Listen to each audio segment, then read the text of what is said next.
Bonjour à tous, j'espère que tout le monde se porte bien et que la nuit a été bonne. Donc nous voilà à nouveau pour un autre sabbat où nous pourrons vraiment adorer le Seigneur. C'est un plaisir, une joie de se retrouver sabbat après sabbat pour pouvoir remercier le Seigneur pour tout ce qu'il fait pour nous, ainsi que nous puissions jour après jour toujours le bénir et être sanctifiés en son nom.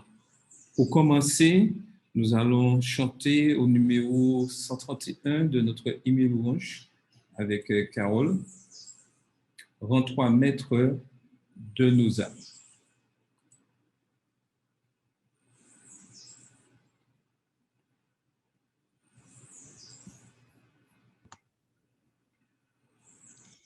Bonjour à tous, j'espère qu'on m'entend. Je vous souhaite un bon sabbat. Nous allons chanter ensemble.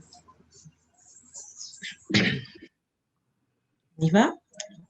Rends-toi maître de nos âmes, Esprit Saint, Esprit d'amour, viens de tes divines flammes, nous embrase et on se joue.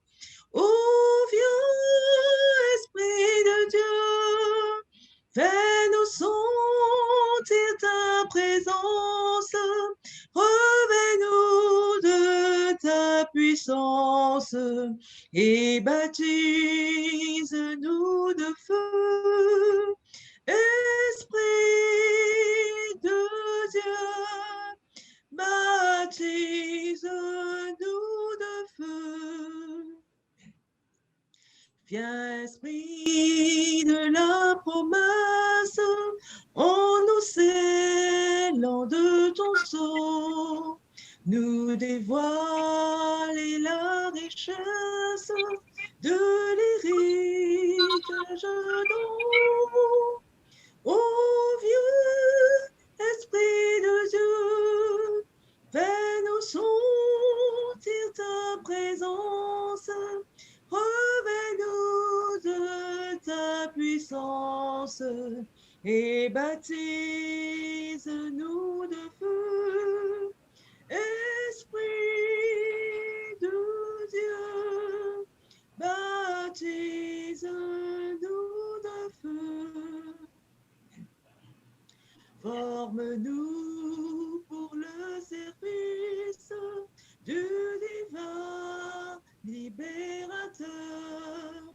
À ses pieds en sacrifice, nous apportons notre cœur.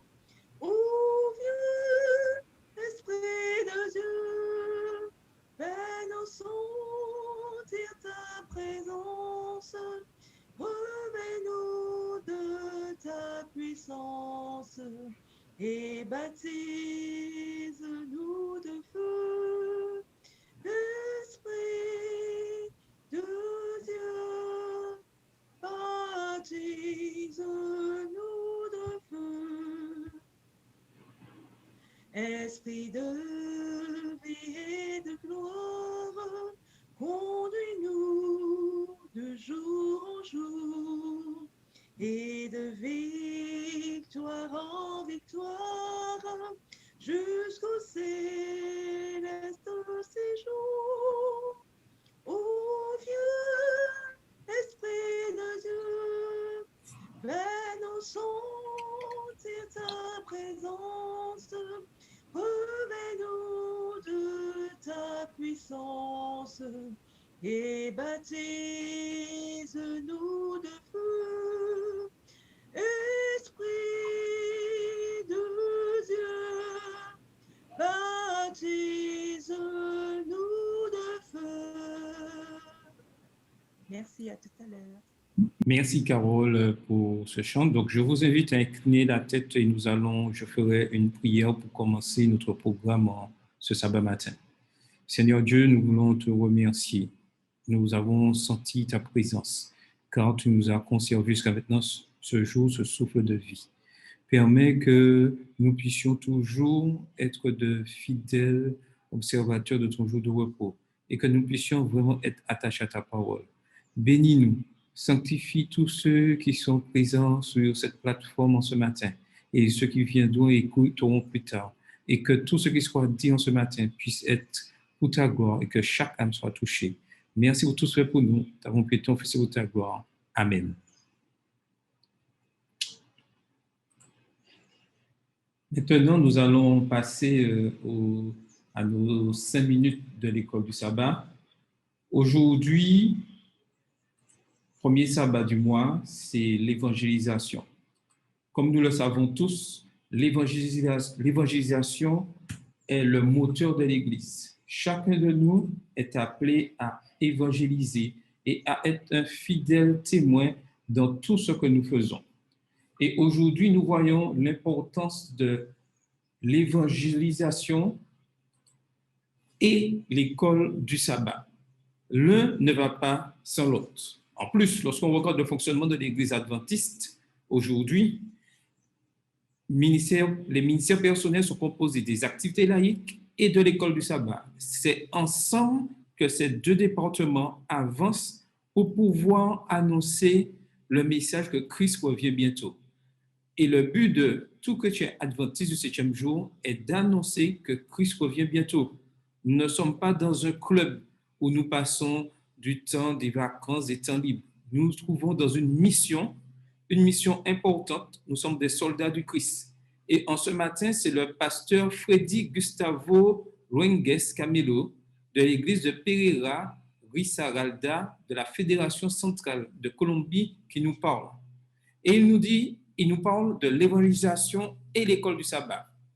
Dans Luc 8, verset 39, il est dit « Il s'en alla et publia par toute la ville tout ce que Jésus avait fait pour lui. » L'école du sabbat est appelée à amener de nombreuses âmes au pied du Christ. Pour que cela devienne une réalité, il faut 5 étapes.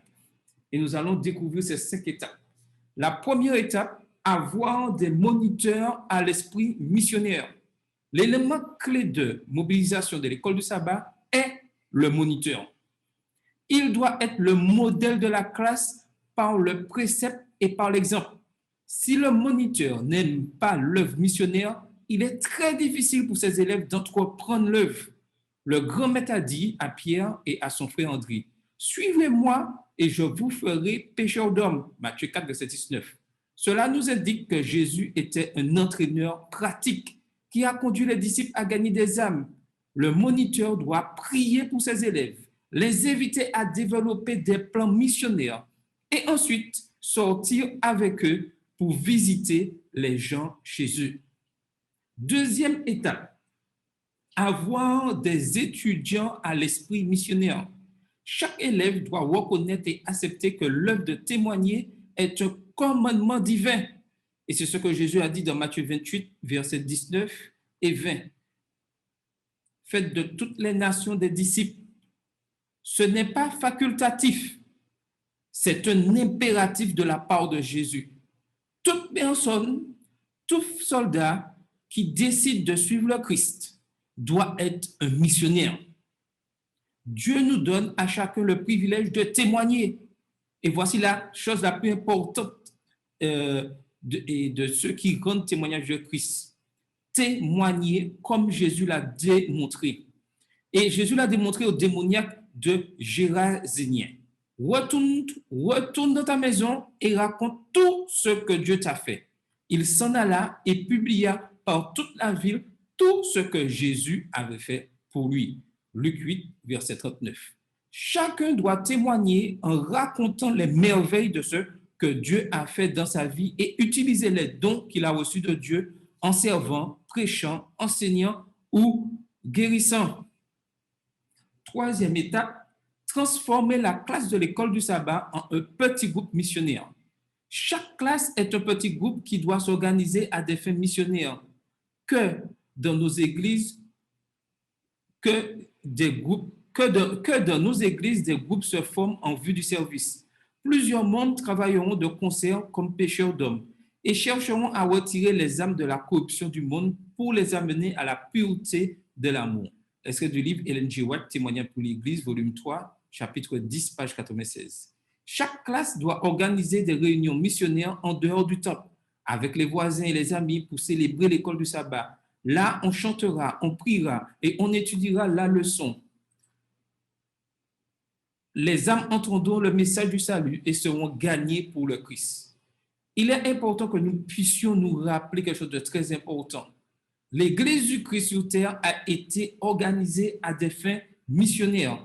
Et le Seigneur désire la voir concevoir des plans et investir des ressources pour que les nobles et les humbles, les riches et les pauvres puissent entendre le message de vérité.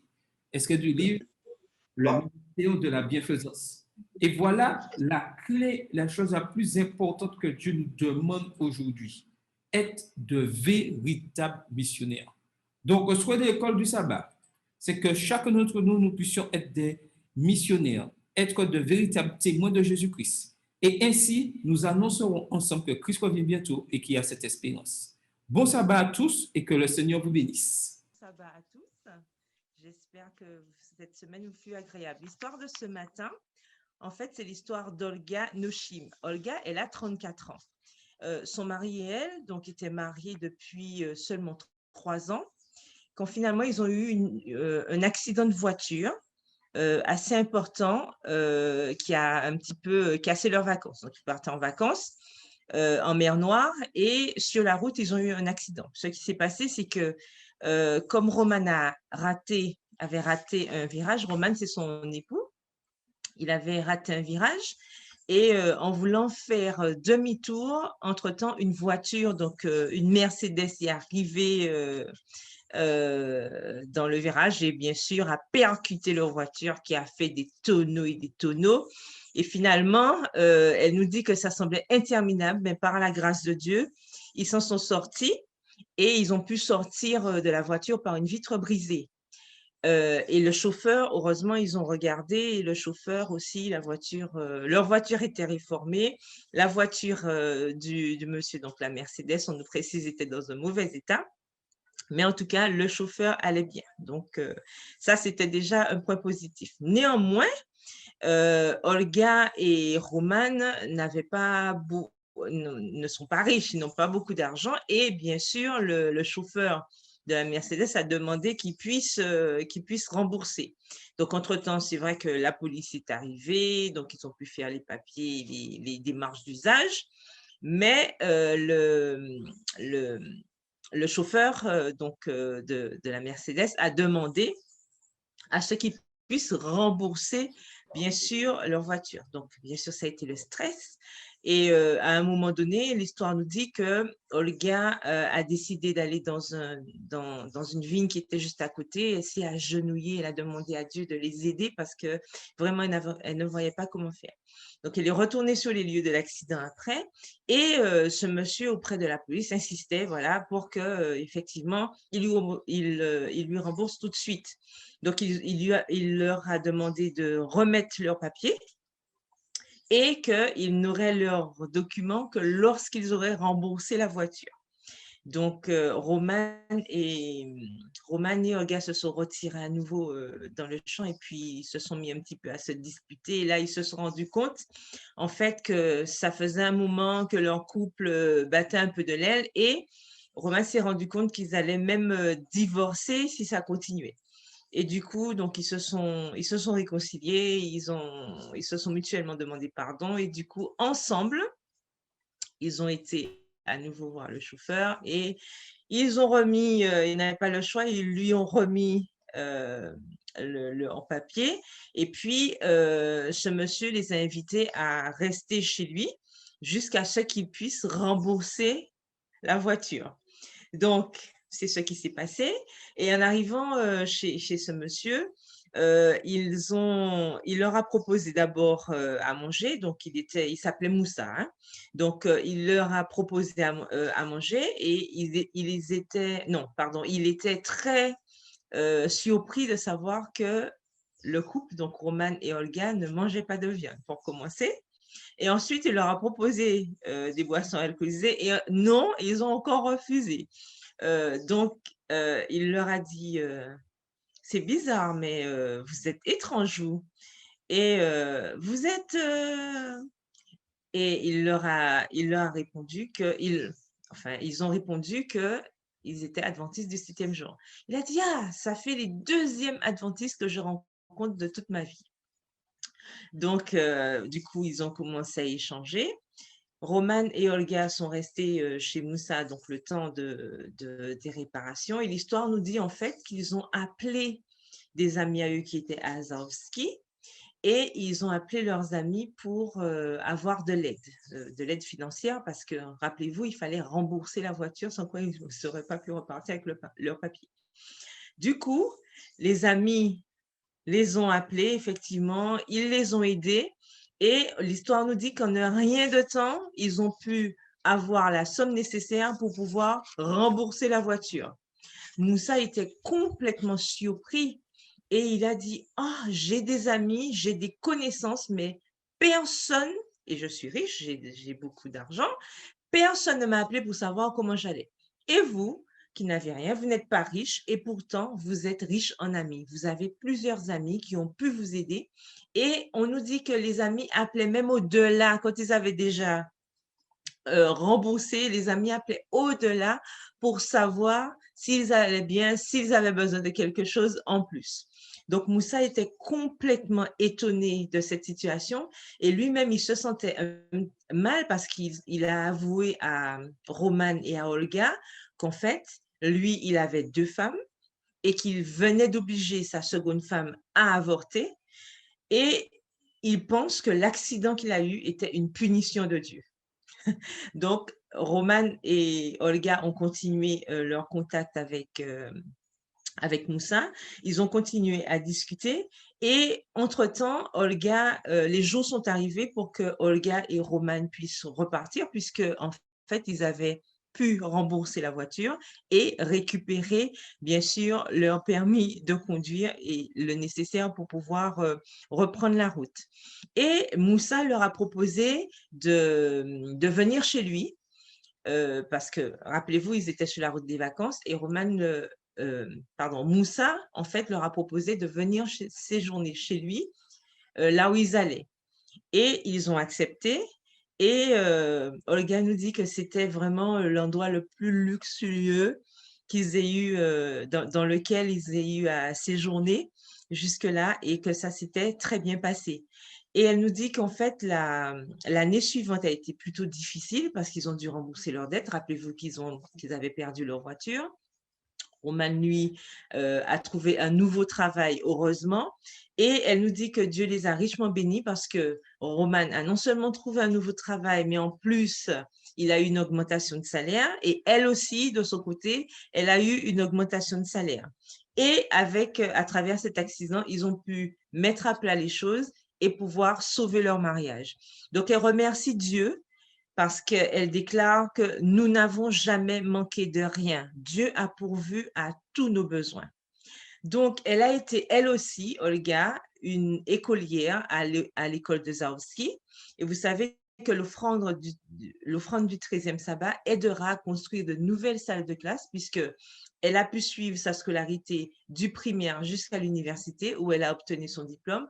Et aujourd'hui, la demande est faite pour que cette école puisse avoir plus de salles de classe pour que les enfants puissent se réunir, puisque pour l'instant, ce sont des salles de l'université qui sont utilisées. Donc, notre offrande servira à cela. Donc, nous continuons à prier pour Roman ainsi que son époux, pour Roman ainsi que son épouse Olga, qui continuent à transmettre l'amour de Dieu autour d'eux en Russie.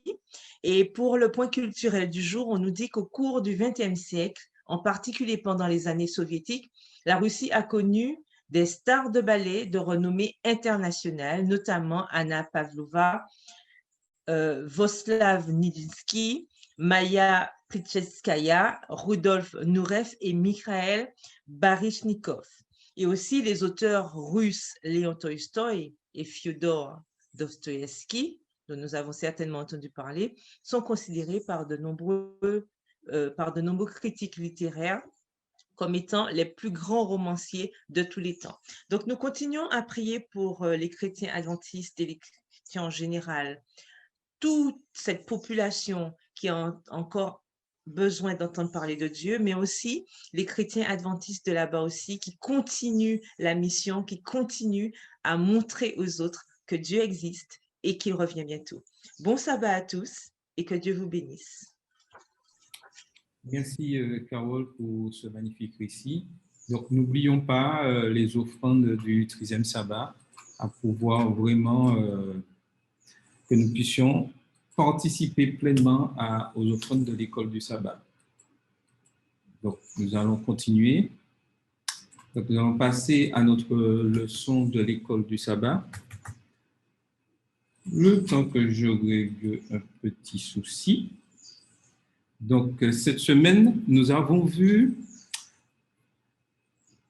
la leçon 6, nous étions à la leçon 6, où le titre est « Se prendre pour Dieu ».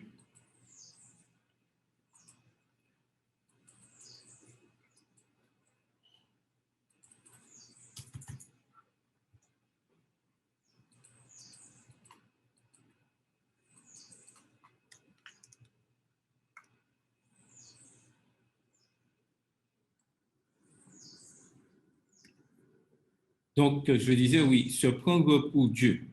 Donc, cette semaine, nous voyons que dans Ésaïe, Ésaïe a vu qu'après la Syrie, Babylone allait conquérir Juda.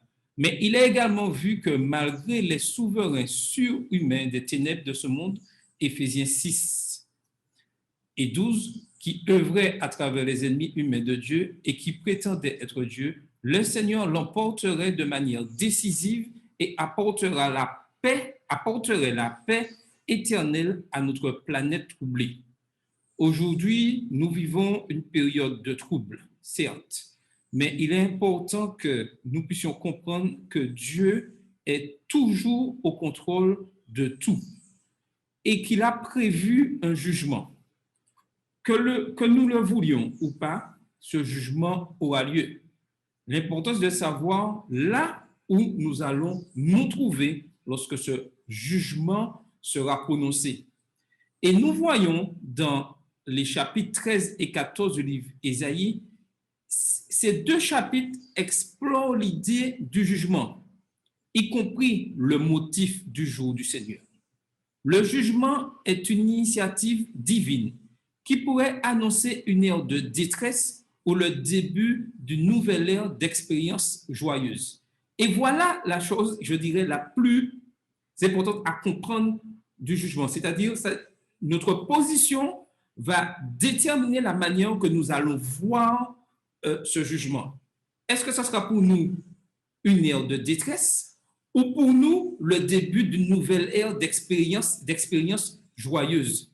Et c'est là qui fait la différence. Lorsque notre vie n'est pas en harmonie avec la parole de Dieu, nous allons voir le jugement de Dieu comme quelque chose de mauvais, comme une ère de détresse. Mais si nous nous mettons sous le regard de Dieu, nous restons sur sa main puissante, nous aurons cette espérance d'une nouvelle ère d'expérience joyeuse. Le jugement pourrait venir sur une nation étrangère, comme nous le voyons Ésaïe 13 et 14, ou sur le peuple de Dieu. Ésaïe 24 nous dit que le jugement du Seigneur a une application universelle. Alors, j'aimerais avoir votre avis sur le jugement. Qu'en pensez-vous? Une bonne chose ou une mauvaise chose?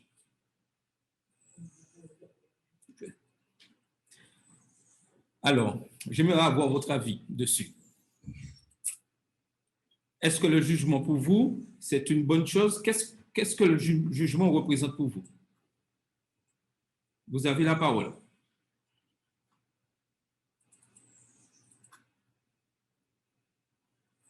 Vous avez la parole. Qui voudrait s'exprimer sur le jugement?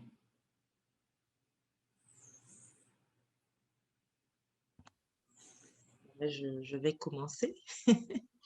Alors, pour ma part, je pense que le jugement est quelque chose d'important, mais aussi de crucial dans l'achèvement justement de la rédemption, en fait, du plan de la rédemption. Parce que s'il n'y avait pas de jugement, on ne saurait pas au final, il n'y aurait pas de conclusion entre ce conflit entre le bien et le mal. Donc, il faut bien qu'il y ait quelque chose qui puisse terminer ce conflit. Et je pense que le jugement est quelque chose de positif, en tout cas pour ceux qui ont cru en Christ et son avènement. Je pense que c'est quelque chose de positif puisque ça mettra fin justement à la domination du diable, en fait.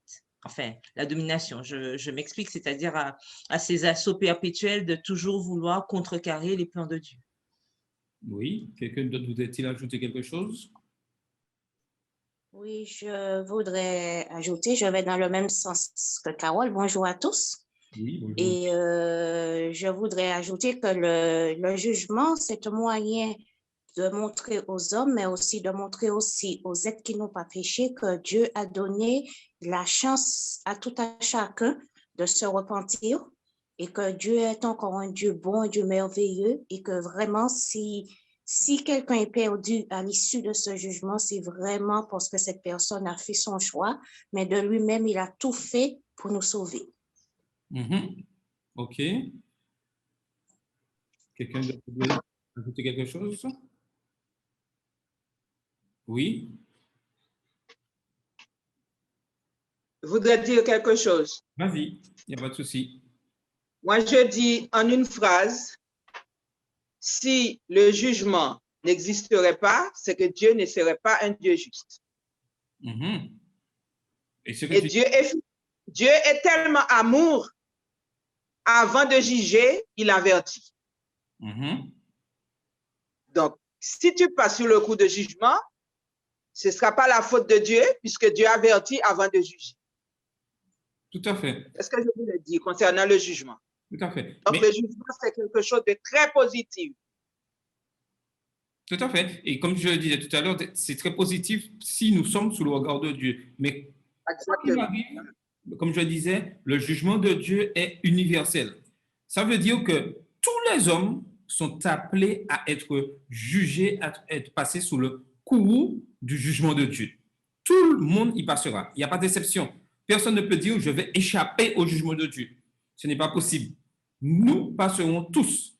Maintenant, d'après les choix que nous aurons faits, nous aurons, je dirais, le résultat de ce jugement par rapport à notre position, la position que nous avons eue dans notre vie.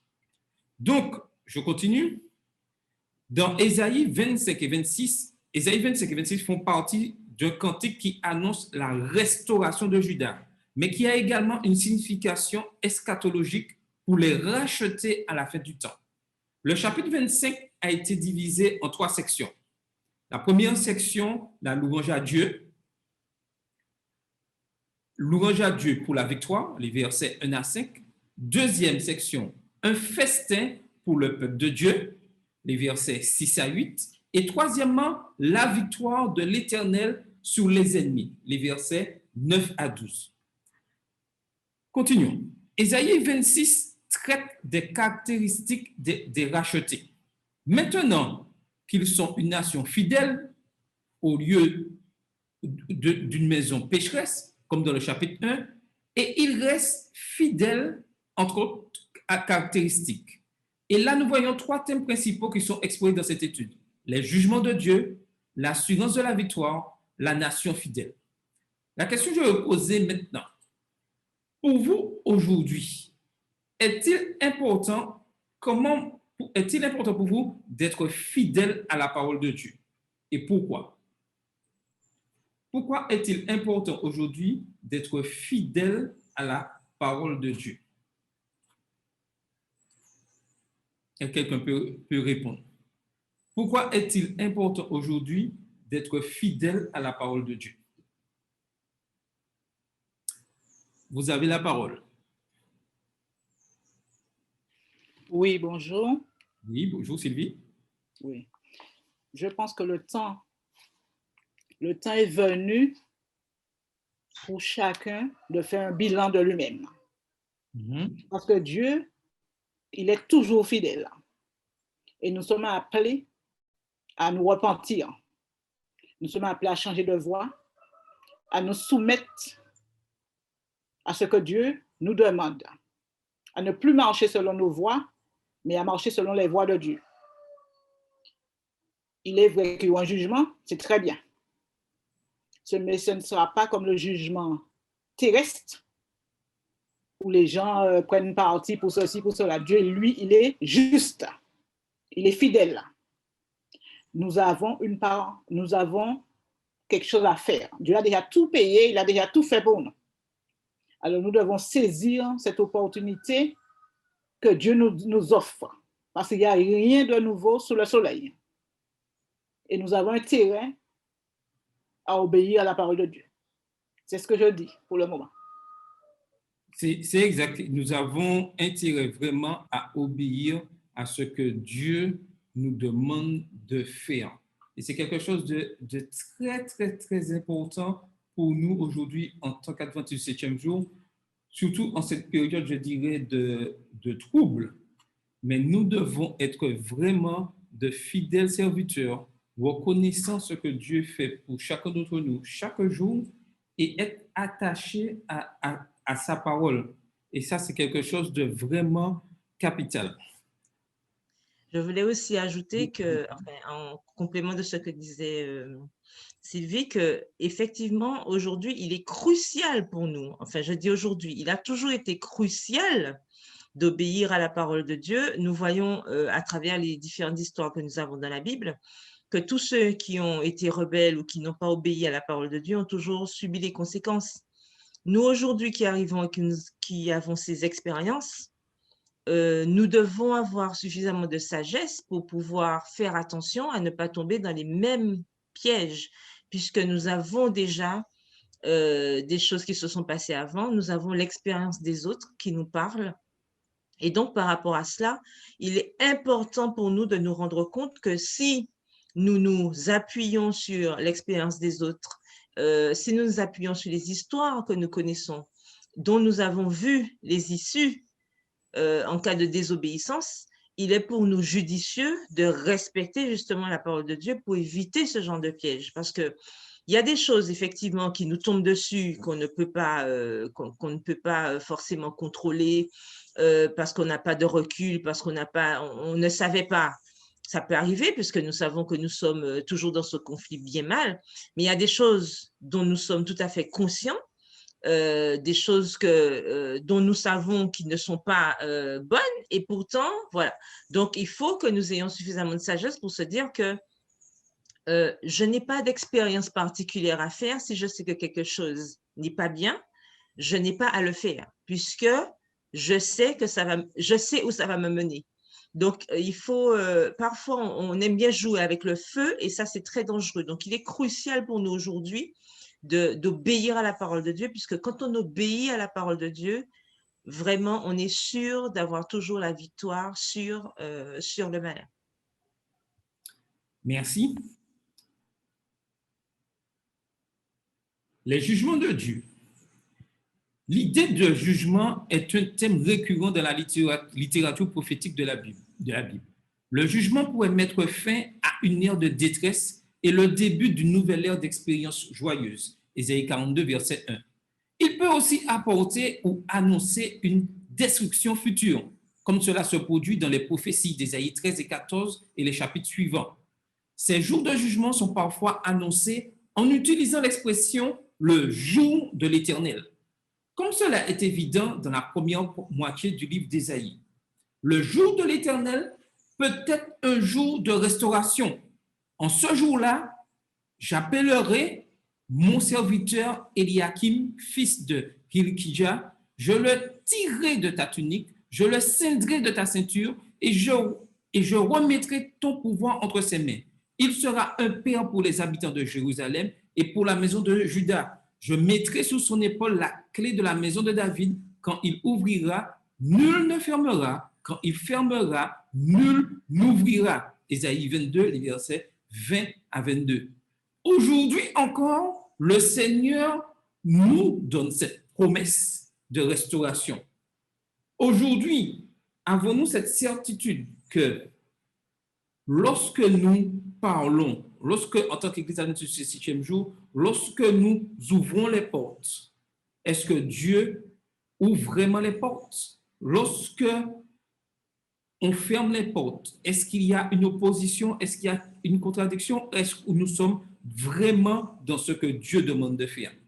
Il est important de comprendre que, cependant, le jour de l'Éternel peut être un jour de destruction, comme c'est le cas dans Ésaïe 13 et 14, qui font référence à la dévastation de Babylone et de la Syrie.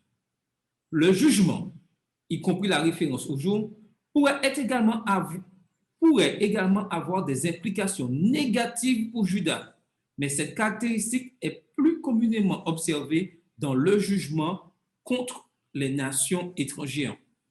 Tout ceci pour nous dire que le jugement vient de l'initiative de Dieu. J'ai donné des ordres à ma sainte milice. J'ai appelé les héros de ma colère, ceux qui se réjouissent de ma grandeur. Ésaïe 13, verset 3. En hébreu, il n'est pas habituel de commencer une phrase par un sujet, mais plutôt par un verbe. Cependant, l'exception se produit dans ce verset. Le « je » est souligné ici. D'autre part, il s'agit d'un attribut remarquable de Dieu en tant que souverain des puissances terrestres. Il est également souligné dans Ésaïe 14, « L'Éternel des armées l'a juré en disant, oui, ce que j'ai décidé arrivera, ce que j'ai résolu s'accomplira. » Ésaïe 14, verset 24. D'autre part, se référant au Dieu puissant dans Ésaïe 9, verset 6, l'auteur utilise dans Ésaïe 13, verset 3, le mot « Jibho », puissant, en référence à sa puissance. Ce sont les instruments de sa colère. Et j'aimerais revenir sur cette partie-là. L'Éternel des armées l'a juré en disant, oui, ce que j'ai décidé arrivera, ce que j'ai résolu s'accomplira. Tout est entre les mains de Dieu. Dieu, dès le départ, a prévu, lorsque Satan a péché, de rejeter Satan. En envoyant son fils, il a décidé de sauver l'humanité. Mais aussi, il a prévu la destruction du péché. Aujourd'hui, nous avons un choix à faire. Voulons-nous continuer à vivre dans le péché ou voulons-nous vraiment être restaurés par la gloire, la grâce de Dieu? Et ceci est capital. Et chaque jour de notre vie, nous devons faire énormément attention à tout ce que nous faisons, car notre ennemi ne nous donne pas, je dirais, une chance. Il est important que nous puissions rester dans le droit chemin. Et lorsque nous commettons une erreur, pouvoir, avec l'aide du Saint-Esprit, reconnaître cette erreur et reprendre notre course, car Dieu est un Dieu miséricordieux et il souhaite que chacun de nous soit sauvé. Mais le jugement de Dieu doit s'accomplir. La miséricorde de Dieu, cette grâce de Dieu, se terminera un jour. Et nous ne savons pas quand. Et c'est pour cela que nous devons être prêts constamment.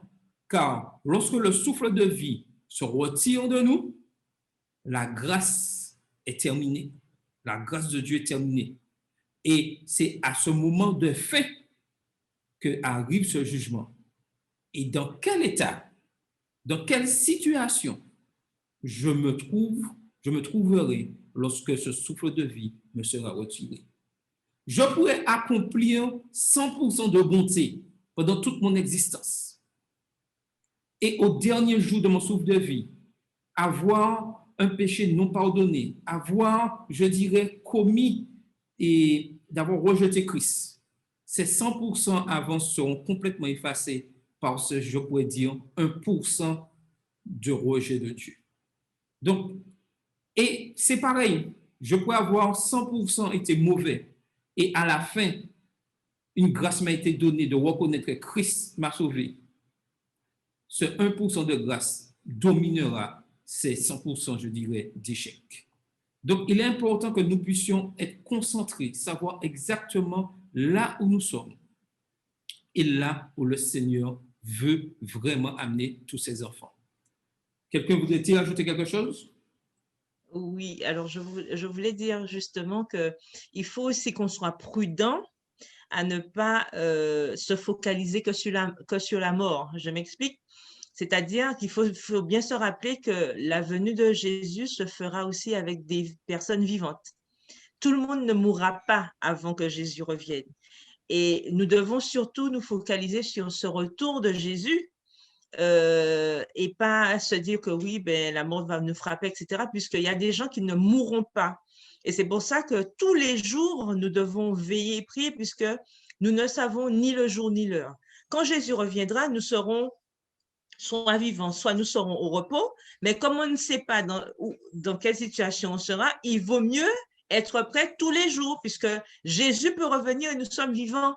Donc, ce n'est pas que tout le monde va passer par la mort, c'est que certains seront vivants, d'autres seront morts, mais certains seront vivants. Donc, comme nous ne savons pas, restons justement sous la coupe de l'Éternel tous les jours afin de ne pas être surpris.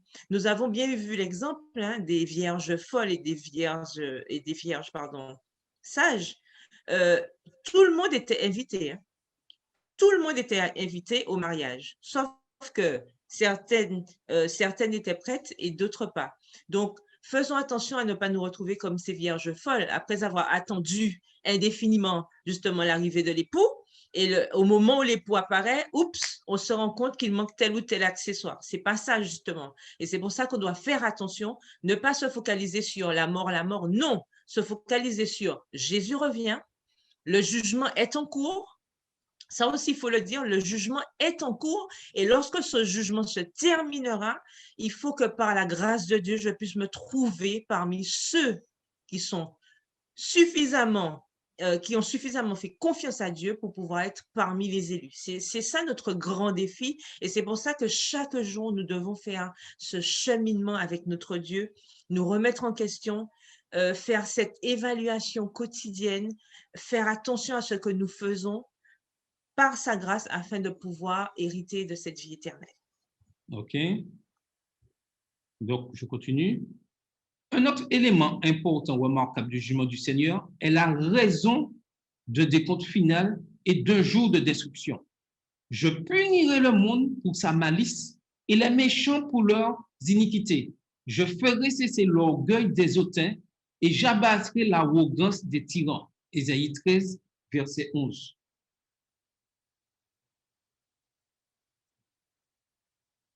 Tous ces péchés sont incarnés dans la Babylone au sens propre et spirituel.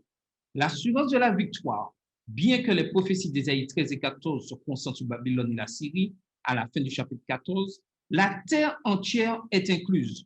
Voilà la résolution prise contre la terre. Voilà la main étendue sur toutes les nations. Ésaïe 14, verset 26.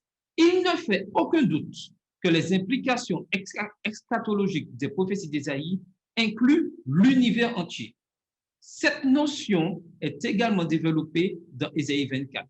Voici l'Éternel dévaste le pays et le rend désert.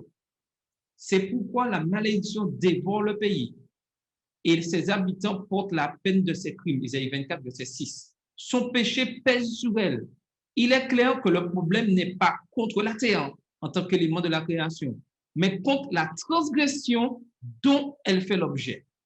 La bonne nouvelle, en fait, compte, est que l'Éternel des armées régnera. Ésaïe 24, verset 23. Ésaïe 25 est un cantique de louange pour la faveur de Dieu au jour eschatologique du Seigneur. Le chapitre comporte 3 sections claires et précises. Et ces 3 sections se composent ainsi. Les versets 1 à 5, les versets 6 à 8 et les versets 9 à 12. Mais avant de voir ces 3 sections, j'aimerais qu'on retourne sur cette partie d'Ésaïe 24, verset 6, Ésaïe 24, verset 20. La malédiction dévore le pays et ses habitants portent la peine de ses crimes. Son péché pèse sur elle. Aujourd'hui, nous voyons ces choses arriver. Nous voyons que la terre est complètement désolée. Mais une chose importante à savoir, que ce n'est pas Dieu qui est responsable de ces choses-là. C'est le péché qui est responsable. Certains, et Satan veut faire croire que c'est Dieu qui a abandonné la terre qui a abandonné son peuple et les laisse dans cette situation. Ce n'est pas vrai. Ce sont nos transgressions qui mettent la terre aujourd'hui dans ce danger. Et Satan est tellement subtil, il fait croire aux hommes ces choses-là, mais il leur fait même croire que par eux-mêmes, ils peuvent restaurer cette terre.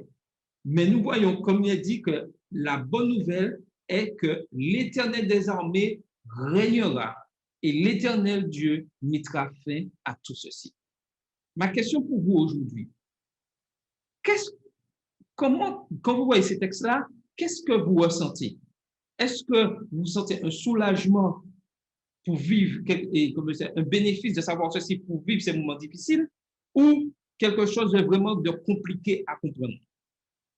Est-ce que lorsque je comprends que l'Éternel règne sur tout, est-ce que ma foi est renforcée dans ces moments difficiles? Donc, j'aimerais avoir vos avis là-dessus.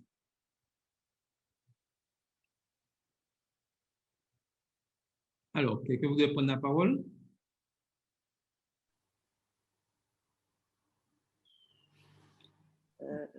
Oui, Sylvie? Eh bien, ça me donne de l'assurance, ça me donne de la force, ça renforce ma foi de savoir que Dieu est au contrôle et que je n'ai rien à craindre, que je peux lui faire confiance dans les bons comme les mauvais moments, qu'il est toujours présent et que je dois continuer à passer du temps dans la parole de Dieu pour me fortifier. C'est tout ce que j'ai à dire pour le moment. Tout à fait. Carole, vous voulez intervenir?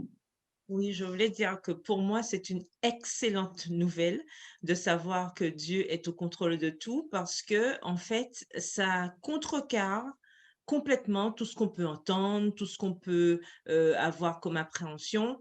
Et puis, surtout, on entend souvent les gens mettre plus en avant tout ce qui se passe de mal, tout ce qui est, tous les malheurs qui nous tombent dessus, etc. Alors qu'on sait que le Dieu que nous connaissons, que nous servons, justement, n'est pas un Dieu de malheur, c'est un Dieu de bonheur, c'est un Dieu qui veut la joie. Quand on lit le fruit de l'esprit, on voit bien qu'il n'y a rien de négatif. Quand on voit tout ce que Dieu a fait, chaque fois que Dieu est intervenu, on voit bien que c'est pour le bonheur. Même si au début, il n'y avait pas de recul, il a dû passer par des souffrances, des machins, des complications, mais on voit qu'au final, derrière, Dieu qui a cette préscience, il sait toujours ce qui est bon pour nous. Et moi, je trouve que c'est vraiment une très bonne nouvelle de savoir qu'en fait, celui qui a créé ce monde est celui qui garde ce monde entre ses mains. Et que malgré le fait que l'usurpateur puisse, par toute espèce de subterfuge et de sbires et de complot et tout ce qui s'ensuit, essaie de faire croire que ce monde lui appartient, ce monde ne lui appartient pas. Nous ne lui appartenons pas. Moi, nous devons garder constamment à l'esprit, même lorsque nous passons par les pires difficultés, nous rappeler que c'est notre Père céleste qui est là, que c'est lui qui nous a créés, que c'est lui qui est à la tête de tout, que c'est lui qui garde le contrôle et que même si l'autre veut nous faire croire que nous sommes faibles, que nous ne pourrons pas, que nous n'allons pas réussir, que l'Éternel nous dit qu'il est avec nous, que nous pouvons lui faire confiance, que nous n'avons rien à craindre et qu'il sera avec nous jusqu'à la fin du monde. Donc, justement, toutes les promesses que Dieu nous fait doivent prendre le dessus sur tous les mauvais conseils ou toutes les mauvaises pensées qui pourraient venir justement étouffer tout cela. Et c'est là que nous devons faire attention à ne pas nous laisser happer par toutes ces choses qui nous environnent aujourd'hui et qui veulent que nous pensions que Dieu est à côté. Non, Dieu est là, il est au milieu du combat. Et nous sommes derrière lui, justement. Si nous lui faisons confiance, nous sommes derrière lui. Nous ne sommes pas devant lui, nous sommes derrière lui. Et nous savons d'autant plus qu'il a déjà gagné. Donc, qu'est-ce qu'il nous reste à faire? C'est de lui faire confiance. Et je pense que vraiment, c'est une bonne nouvelle pour nous de savoir que Dieu est là et qu'il subsiste à tout jamais. Que l'autre, par contre, il ne subsistera pas à tout jamais. Et je pense que ça doit faire grandement pencher la balance.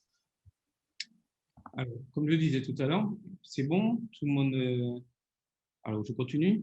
Alors, comme je disais il y avait 3 sections pour ces passages, donc les versets 1 à 5, 6 à 8, 9 à 12.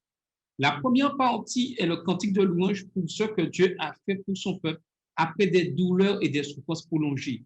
Dieu a accompli ce qu'il a prévu pour son peuple, car tu as fait des choses merveilleuses. Tes desseins conçus à l'avance se sont fidèlement accomplis. Et mon souhait, c'est que chacun de nous, moi le premier, nous puissions nous approprier cette première partie. Tant de fois, nous, disons, nous maugrions, nous exprimons, mais il est temps aujourd'hui que nous puissions louer le Seigneur. Et je suis sûr que le Seigneur a accompli des choses magnifiques. Même des fois, nous considérons minimes, mais le Seigneur a accompli des choses magnifiques dans nos vies. Et il est important de pouvoir louer le Seigneur, le remercier. Déjà, chaque matin que nous avons cette grâce de Dieu d'avoir ce souffle de vie, nous devons chanter les choses merveilleuses que Dieu a fait. Les desseins conçus à l'avance se sont fidèlement accomplis. Ce que Dieu prévoit s'accomplit toujours. Des fois, il y a quelques déviations, mais ce que Dieu dit s'accomplit toujours. Dieu a renversé le pouvoir des oppresseurs sur son peuple. Nous pouvons être assaillis, mais nous devons avoir cette assurance que Dieu a le pouvoir des oppresseurs de son peuple. Il a transformé la cité forte en un tas de ruines. Ésaïe 25, verset 2. Ainsi, cette louange est un signe de joie et de bonheur pour la victoire. Dieu est exalté à travers les œuvres qu'il a accomplies. La deuxième partie de ce chapitre comprend les versets 6 à 8. Le contenu met l'accent sur la célébration du peuple de Dieu. Et aujourd'hui, il faut que le peuple de Dieu vraiment célèbre ce nom magnifique. Le Seigneur a rétabli la joie et la paix dans leur pays. Dieu a supprimé de leur vie le temps des sombres souffrances. Dieu a enterré leur douleur et leurs larmes. Il est maintenant temps de faire la fête, car l'Éternel des armées prépare à tous les peuples sur cette montagne un festin de mets succulents, un festin de vin vieux. Isaïe 25, verset 6. La douleur est éternellement bannie. Il anéantit la mort pour toujours. Le Seigneur l'Éternel essuie les larmes de tous les visages. Isaïe 25, verset 8. Et la dernière section de ce chapitre commence au verset 9 et se termine au verset 12. Avant d'y aller, j'aimerais revenir sur cette partie-là. Nous avons une espérance que Dieu anéantira la mort pour toujours. Et ce que le Seigneur nous demande aujourd'hui, c'est que nous puissions vivre déjà, dès aujourd'hui, cette espérance. Ce n'est pas demain, ce n'est pas quand le Seigneur reviendra que nous commencerons à vivre cette expérience. Dieu nous demande de le faire dès maintenant. C'est-à-dire que même si je me trouve dans la douleur, même si je me trouve dans la souffrance, même si la mort doit me frapper, je dois avoir un cœur rempli de joie, un cœur joyeux, car je sais que le Seigneur sera avec eux. Si ce n'est pas de mon vivant, mais il reviendra me chercher. Et si je suis toujours en vie, comme Carole le dit qu'il reviendra, je dois avoir cette expérience. Trop d'adventistes du 7e jour vivent avec un visage renfermé, vivent de manière rancunière, vivent comme si le poids du monde était sur eux. Aujourd'hui, l'Éternel nous demande de vivre déjà cette espérance. Nous devons avoir un cœur joyeux, être vraiment, je dirais, des chrétiens adventistes du 7e jour, remplis de joie, remplis de bonheur, malgré les difficultés. Et c'est ça que Dieu nous demande aujourd'hui à avoir. Et la dernière section développe le cantique de Dieu dans la première section. La section loue Dieu pour ses actes anticipés. Voici, c'est notre Dieu et c'est lui qui nous sauve. Nous ne sommes pas encore sauvés. Ils n'étaient pas encore sauvés. Mais nous avons cette certitude que nous serons sauvés. Nous avons cette certitude que nous sommes sauvés. Donc, nous pouvons dire ce cantique, voici, c'est notre Dieu, c'est lui qui nous sauve, c'est l'Éternel en qui nous avons confiance. Et il renverse les précipices, les fortifications élevées de tes murs. Nous devons avoir cette certitude aujourd'hui que l'Éternel fait tomber les murs. Ainsi, le peuple de Dieu sera dans l'allégresse et se réjouira de son salut, car la main de l'Éternel repose sur cette montagne. La main de l'Éternel repose sur chacun d'entre nous.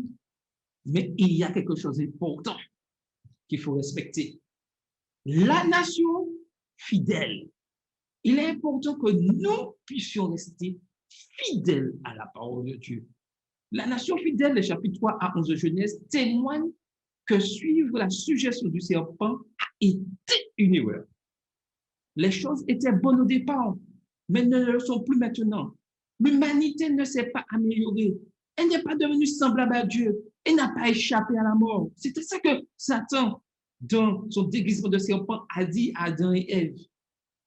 Il convient aujourd'hui de mentionner que la tendance à la baisse de l'humanité dans le récit biblique est à l'opposé de celle que l'on trouve dans le récit du déluge sumérien.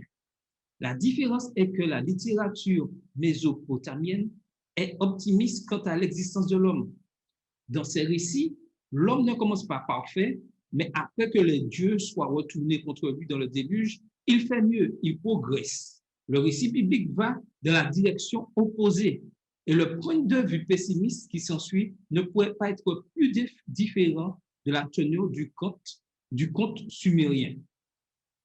Tout ça, c'est qu'aujourd'hui que certains utilisent les mêmes, je dirais, les mêmes actions que dans le passé. Il accomplit la même chose. Il fait croire à l'homme que oui, en faisant c'est sûr et certain. Aujourd'hui, on entend beaucoup, oui, faites ceci, écologie, tout ça, le monde va s'améliorer.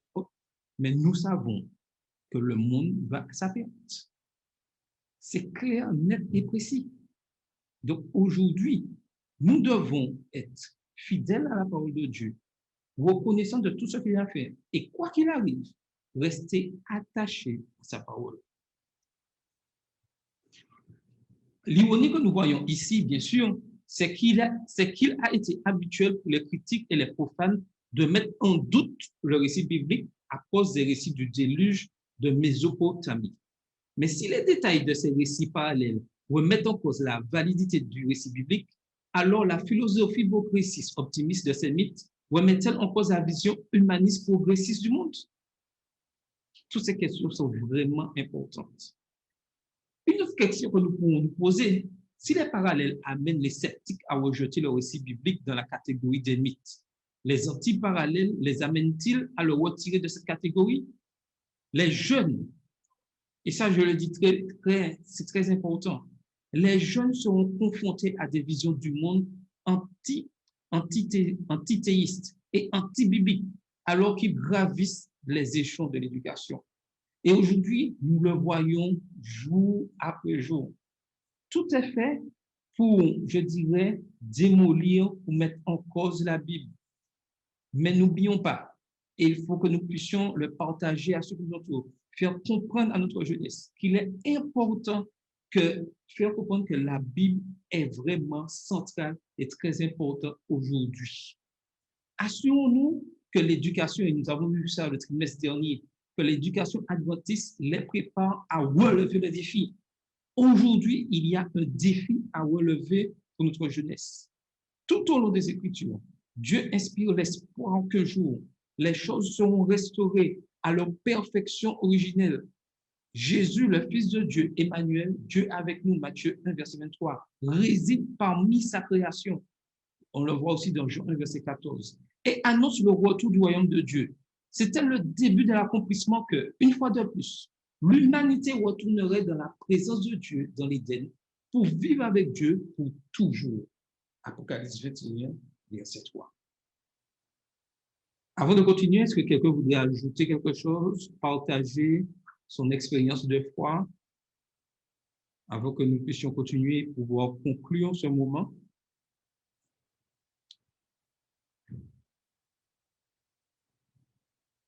Donc, je continue. La scène du jugement semble être largement terrifiante et horrible pour beaucoup. Mais souvent, la crainte de jugement imminent pousse les gens à chercher le Seigneur et à entrer enfin dans la voie du salut. Et nous le voyons aujourd'hui avec cette crise du COVID-19, beaucoup de personnes cherchent à connaître Dieu. Nous devons utiliser tous les moyens afin que ces personnes connaissent qui est Dieu. Tous les moyens que Dieu met à notre portée, par Internet, par le présentiel, nous devons utiliser tout. Nous ne devons pas, je dirais, nous arrêter sur une stratégie. Nous devons mettre en place plusieurs stratégies pour atteindre tout le monde. Car Dieu veut que ce salut soit porté à tout le monde. Et c'est ça qu'il comme disait dans Matthieu 24, verset 18 et 19, allez, faites des disciples parmi toutes les nations. Nous devons atteindre toutes les catégories, que ceux qui aiment Internet, que ceux qui aiment être présentiel, que ceux qui aiment être seuls chez eux, que ceux qui aiment être en groupe. Nous devons utiliser tous les moyens et aucun moyen ne doit être au-dessus de l'un de l'autre. Tous les moyens doivent être en place pour apporter l'évangile. Tous les programmes que nous faisons n'ont qu'un but, annoncer que Christ revient. Et la question que nous devons nous poser, quelles leçons pouvons-nous tirer des scènes du jugement dans le livre d'Ésaïe? Alors, qu'en pensez-vous? Que pouvons-nous tirer des scènes du jugement dans le livre d'Ésaïe? Donc, vous avez la parole.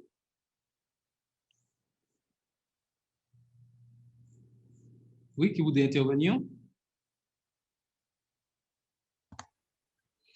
Je pense que ce récit, justement, doit nous donner un petit aperçu de ce qui va certainement arriver au retour de Jésus, puisque, comme l'a dit Sylvie, oui, c'est ça, il n'y a rien de nouveau sous le soleil, et elle nous le rappelait, et toutes ces choses doivent nous servir pour la suite.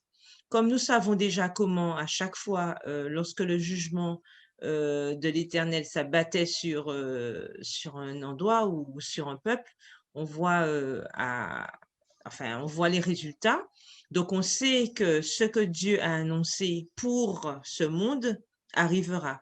Donc, justement, un homme averti en vaut deux, dit l'adage. Donc, on doit faire attention à ne pas se laisser surprendre et on ne pourra pas dire qu'on ne savait pas non plus, puisque nous savons très bien ce qui va se passer. Et comme nous savons ce qui va se passer, nous avons aussi les solutions pour pouvoir affronter ce moment-là avec beaucoup de sérénité parce que nous savons déjà la suite des choses. Donc, je pense que cette scène du jugement doit justement nous conforter et nous réconforter dans le fait que, de toute façon, par ailleurs, il y aura une restauration. Donc, nous souhaitons tous être justement là pour cette restauration, mais pour qu'il y ait restauration, il faut qu'il y ait au préalable destruction, parce que pour avoir un renouveau, il faut bien que quelque chose disparaisse. Donc, plaise à Dieu que nous puissions justement faire de notre mieux avec sa grâce, avec l'aide de son Saint-Esprit, afin de rester accrochés à lui, afin qu'il puisse nous donner cette résilience, cette force dont nous avons besoin pour affronter ces moments compliqués et difficiles. Mais si nous sommes soumis à l'Éternel, il n'y a pas de raison pour nous d'être stressés, d'avoir peur ou de craindre justement ce moment-là, même si nous savons que ce sera un moment forcément terrible. Et pour confirmer ce que tu dis, dans Ésaïe 25, Dieu a montré à l'avance sa fidélité pour la délivrance de son peuple et de l'oppression des ennemis. Il les renversera avec sa grande puissance. Dieu va donner la paix et la joie à son peuple. Il a assuré la victoire dans le passé et il nous apportera la victoire dans l'avenir.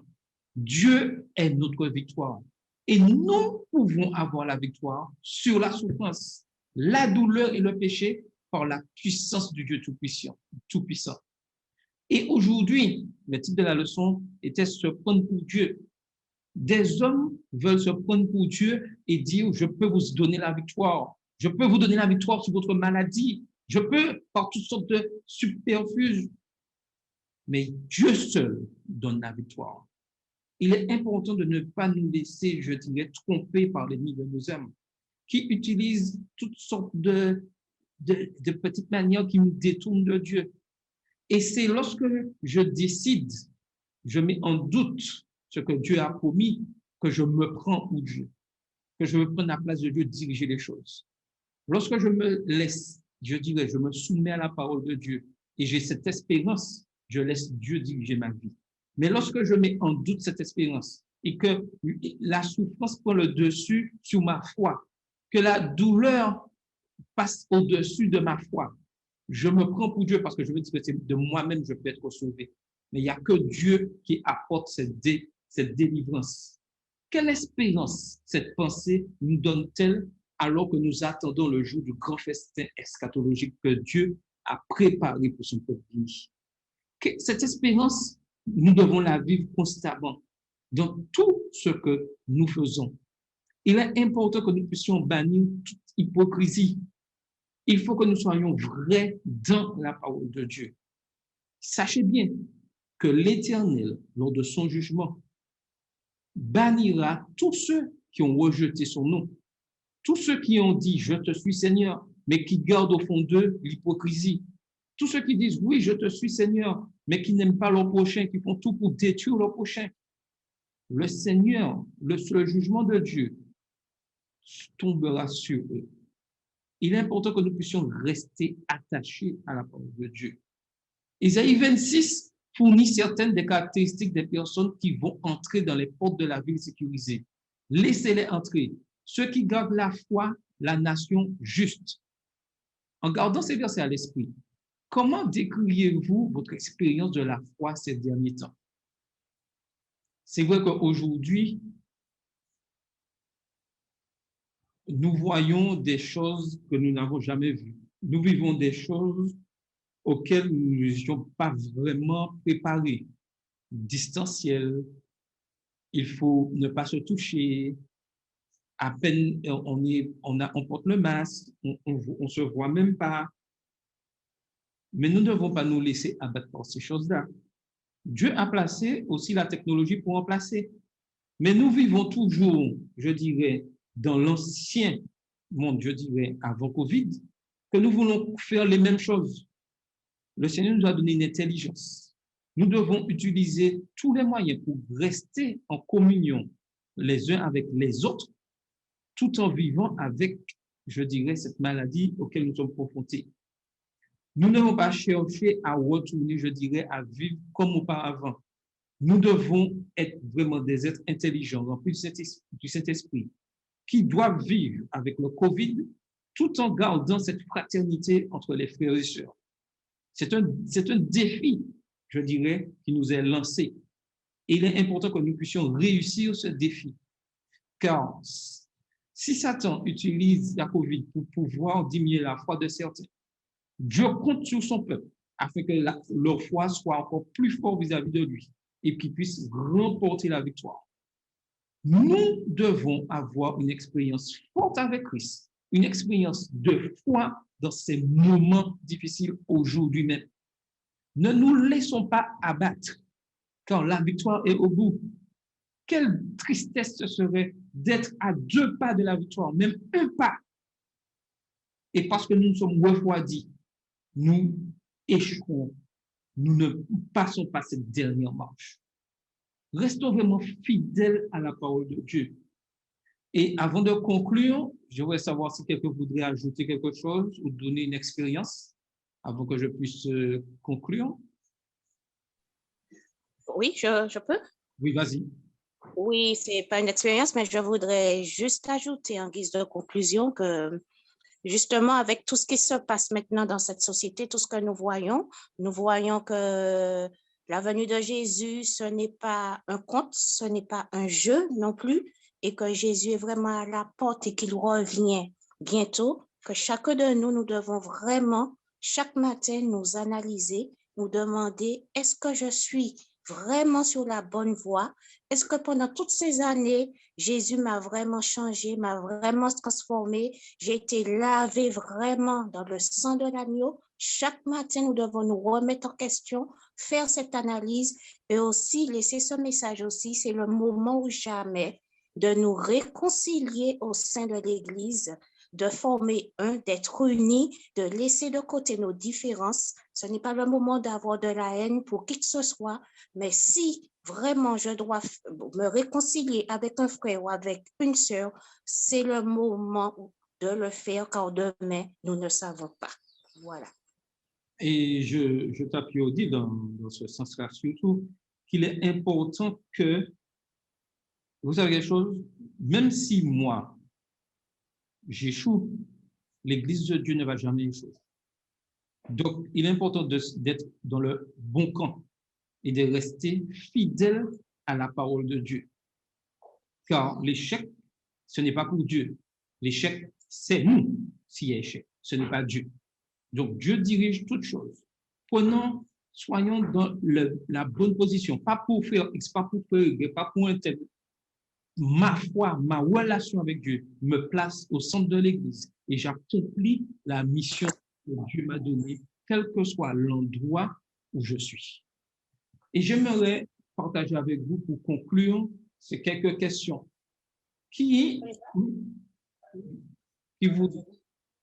pourraient nous aider à aller de l'avant. Comment est-ce que je participe au péché de Satan de vouloir être semblable à Dieu, de chercher à prendre la place de Christ pour avoir la vie éternelle? Quelles sont mes ambitions profondes et quels moyens utilisais-je pour les satisfaire? Quelle expérience à ce sujet me donne cette prophétie d'Ésaïe? Il est très important aujourd'hui, la seule ambition que nous devons avoir, c'est d'être au ciel. L'histoire d'avoir un poste à l'église, l'histoire d'être haut placé, être de la... Ça, c'est pas ce que Dieu nous demande. Lorsque ma mission, c'est être au ciel, je ne cherche pas les honneurs des hommes. Je ne cherche pas les honneurs de l'humanité. Je cherche seulement les honneurs de Dieu. Et lorsque Dieu me dit de dire la vérité, je dis la vérité selon la parole de Dieu. Il est important que nous ne fassions aucun compromis avec la parole de Dieu. Trop souvent, nous voulons plaire à frère X, frère Y, machin, mais ça va à l'encontre de la parole de Dieu. Je peux pas. C'est pas. La parole de Dieu dit, c'est ça. Mon frère, c'est comme ça. Il est important que nous arrêtons de faire des compromis. Restons fidèles à la parole de Dieu. Ai-je fait mienne la bonne nouvelle du salut par le don de la vie de Jésus? Qu'est-ce que cela change en moi et dans mon comportement, dans ma relation avec Dieu, avec moi-même et avec les autres? Arrêtons de jalouser ce que les autres font. Accomplissons la mission que Dieu nous a placée. Dieu a donné des dons, des talents. Il a donné 1, 2, 3, à plusieurs, certains ont plus. Ne soyons pas jaloux, parce que plus vous avez des talents, plus vous œuvrez, rendez compte. Donc, restons attachés à la parole de Dieu et faisons exactement ce que Dieu nous demande. Comment se manifeste concrètement la libération du péché et de la mort que Christ m'offre? Et aujourd'hui, on a l'impression que des fois, nous ne sommes pas libérés du péché. Nous ne sommes pas libérés de nos péchés, de nos fautes passées, et que la mort de Christ ne signifie rien. Lorsque j'ai commis une erreur, j'ai demandé pardon à Christ. Les hommes peuvent venir me raconter ce que je fais là. Je sais que Christ m'a pardonné, je n'ai rien à craindre, je vais de l'avant. Mon passé ne peut pas m'empêcher d'aller de l'avant. Quelles que soient les erreurs que nous avons pu commettre, Dieu m'a pardonné et je vais de l'avant. On peut me rappeler, mon passé, tu as fait telle chose. Non, le Seigneur m'a pardonné et je te dis que toi, tu es dans le péché et que ce que tu fais est mal. Et ce n'est pas parce que moi, je l'ai fait dans le passé et qu'aujourd'hui, tu dois me dire que tu as fait ça. Non, aujourd'hui, le Seigneur m'a pardonné, je te dis la vérité. Comme j'ai été touché quand j'étais dans le péché, quelqu'un m'a dit ce que je faisais était mal, j'ai accepté et Christ m'a pardonné. De quel vêtement d'orgueil est-ce que je me drape encore? Comment les abandonner? Trop de vêtements d'orgueil nous gardons en nous, jalousons ce que l'autre fait, disant des mots déplacés sur notre prochain. Nous voulons aller de l'avant, tous ensemble de l'avant. Nous disons que Christ revient, nous voulons annoncer l'évangile, mais on a l'impression qu'on fait marche arrière à chaque fois. Depuis quelques propositions d'idées, nous allons contre, nous faisons.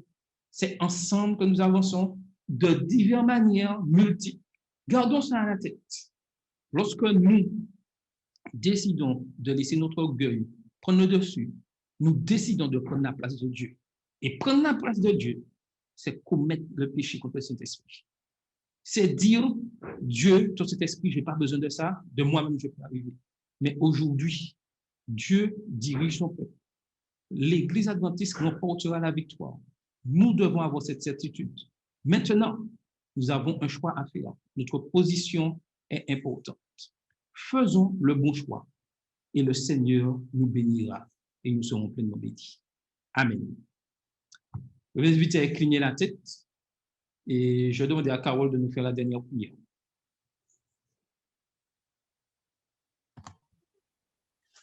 Nous prions. Père éternel, nous voulons te rendre la gloire qui t'est due. Nous voulons te remercier pour ce moment d'échange que tu nous as donné. Merci pour cette école du sabbat. Permets, Seigneur, qu'elle fasse du bien à ceux qui ont pu la suivre, mais aussi à ceux qui l'entendront plus tard, et que ton nom soit glorifié dans nos vies. Permets, Seigneur, que nous puissions jamais avoir cette ambition de prendre ta place, mais que nous puissions collaborer avec toi, que nous puissions être tes serviteurs afin de pouvoir arriver sain et sauf et irrépréhensible devant toi. Lorsque tu reviendras, Seigneur, afin que nous puissions profiter de cette promesse que tu nous as faite, voilà, il y a longtemps.